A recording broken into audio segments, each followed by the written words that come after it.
This week in the Missouri Senate, we review another issue that may make a return next year. You saw hours of debate on the Senate floor. There was an adamant push to try to put something in the budget bills. Diversity, equity, and inclusion, or DEI, became a focal point of the fiscal year 2024 budget during its creation this year in the Missouri General Assembly. There was a wide variety of opinions on funding for DEI and whether or not such funding should be included in the budget. Senator Lincoln Hough of Springfield chairs the Missouri Senate Appropriations Committee. He says there are usually three approaches to each year's budget: the governor, the Missouri House of Representatives, and the Missouri Senate.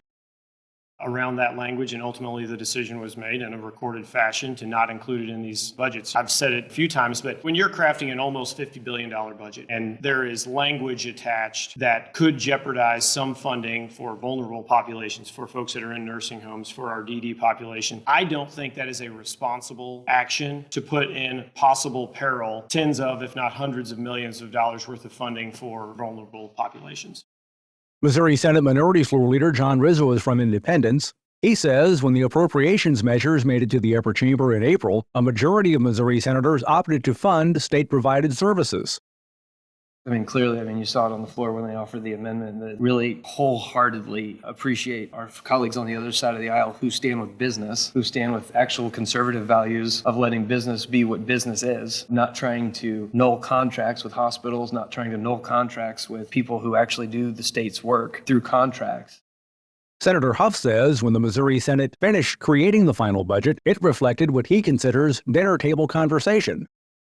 I'll be honest, I think that's one of those things that for whatever reason boils up as some type of a boogeyman right now and someone wants to take action on it and do something with it. I don't think that honestly is something that the majority of Missourians are worried about. I think the majority of Missourians are worried about getting back and forth to work and making sure that their schools are taken care of and their teachers are taken care of and their hospitals are taken care of. And when they need care for the folks that we're supposed to provide that care for, it's available. And we don't sit back and say, well, we can't do that because we're not sure what the implications of some sort of attached language might be on these bills.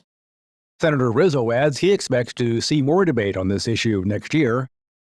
Do I believe that's the end of the conversation? No, but there were definitely attempts to try to see if there was a way to put that into the budget. We clearly decided not to do that for a variety of reasons. I think that more than enough to sustain not putting it in anywhere in the budget. So that's what we did. Lawmakers are looking ahead to the upcoming legislative session. They have been able to pre-file legislation since July 1st. Pre-filed measures will receive their official bill numbers for 2024 starting on Friday, December 1st.